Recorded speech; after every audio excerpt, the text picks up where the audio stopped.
Good evening. I'm Don Hudson, and welcome to the 7. We want to get right to the big 7 stories of the day, starting with an expelled state lawmaker getting his seat back, at least for now. The National Metro Council making the move in the last 90 minutes. Justin Jones reinstated today. Council members voting unanimously to nominate Justin Jones as the interim successor to himself in the District 52 seat. Jones, of course, was expelled last week. 72 of his state House colleagues voted to boot him out of the state legislature. It came as punishment for Jones and 2 fellow Democrats participating in a gun protest the week before, with the trio taking to the podium, the House floor, despite not being recognized by the House Speaker. That is a violation of House rules. Their microphones were cut off, and the Speaker put the House into recess, but 2 of the 3 then turned to a megaphone they'd brought along with them, wanting to make sure demonstrators around the Capitol were recognized as they urged lawmakers to take action with gun reform laws in response to the Covenant school shooting.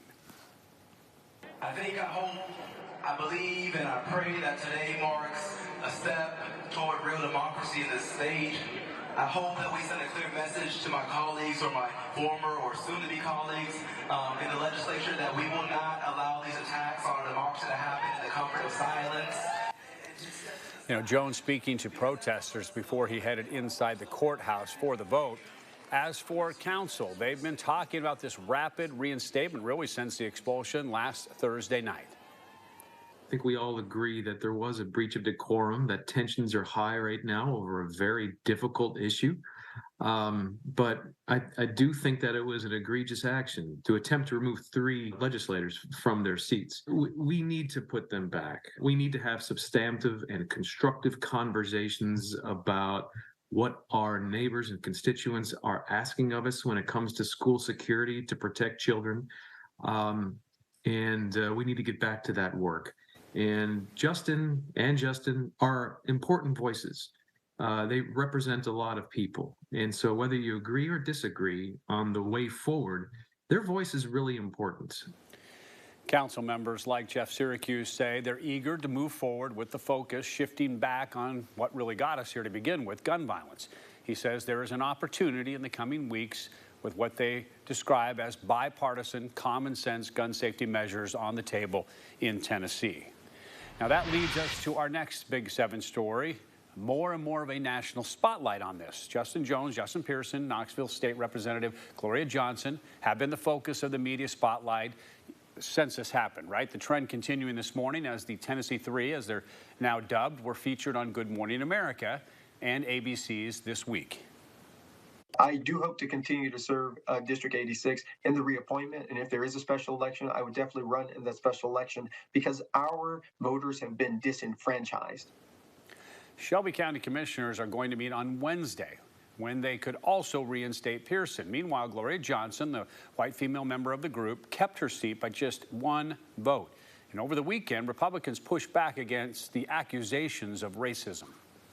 They disrupted the function, started mobilizing and shouting and creating chaos within the House of Representatives to the point that business could not be conducted. House Speaker Cameron Sexton also has emphasized the notion that the protest cannot be allowed to set a precedent. They decided that they don't want to live by the rules. They decided they didn't respect the institution. They decided that they were going to commandeer and lead a protest. In my mind, we set an example that that's not allowed on the House floor. Jones and Pearson can still run again once special elections are scheduled, and the pathway for a return to the legislature was echoed in a statement tweeted by the Tennessee House GOP caucus this afternoon. In fact, it reads, Tennessee's Constitution provides a pathway back for expulsion. Should any expelled member be reappointed, we will welcome them. And it goes on to say, quote, like everyone else, they are expected to follow the rules of the House as well as state law. A new video just in from the state capitol, Representative Justin Jones returning to the House chamber after being sworn in on the Capitol steps, surrounded by supporters. You see Representative Gloria Jones there was holding his arm as he retakes his seat. Our next Big 7 story, a deadly shooting in Kentucky. Louisville saddened and in shock this evening after a man opens fire inside of the Old National Bank in the downtown area earlier this morning. 4 people were killed, 9 others wounded and are hospitalized tonight. Kentucky investigators identified the shooter as 23-year-old Connor Sturgeon, a former bank employee. Police also say Sturgeon was live streaming the attack before he was taken down by police. For Governor Andy Beshear, this morning's shooting is very personal. This is awful. I have a very close friend that didn't make it today.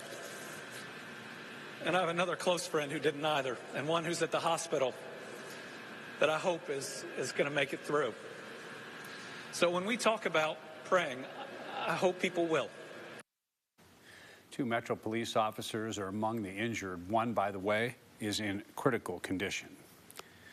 A man is in custody after being caught on camera setting a business here in the Knoxville area on fire. Now, the fire happened over the weekend at Higher Quest Direct of Knoxville on Holly Street. This investigation made us wonder what type of training first responders go through to be able to determine a fire was intentionally started. Knoxville Fire Department Assistant Chief Mark Wilbank says becoming a fire investigator really is a long-term goal for many firefighters, and there's a lot of training that comes with the job. Training needed to put special techniques to use to find answers from the ashes. There's various things that can happen. Sometimes it takes a lot of investigation, but we can do things like bring an arson dog, a barman arson dog in to run through the scene, and they can tell if there's been an accelerant used, something like gasoline, diesel fuel, something like that. Sometimes the investigators look at the electrical system in a building, and they can see that someone has purposely done something to the electrical system. You know, no one was hurt, by the way, in that Higher Quest fire. But again, one person arrested. All right, April is National Child Abuse Prevention Month. It is a time to recognize the importance of preventing child abuse and neglect, which is prevalent right here in the volunteer state, sadly. Here in Tennessee, we are told that 1 in 10 children will be abused before they turn 18 years of age. Now, some of the leaders with New Hope Children's Advocacy Center in Blount County say that they work with law enforcement when a child abuse case is reported. And according to them, schools can play a critical role in reporting child abuse. COVID happened and everybody went back to school afterward. We got an influx of cases here because the teachers were that kind of point between home and school. And so they were able to see what was really happening when the students came back, and we got a lot of cases reported. Now, in Blount County, we're told there is an abuse coordinator stationed at every school that knows what to do when a case is reported.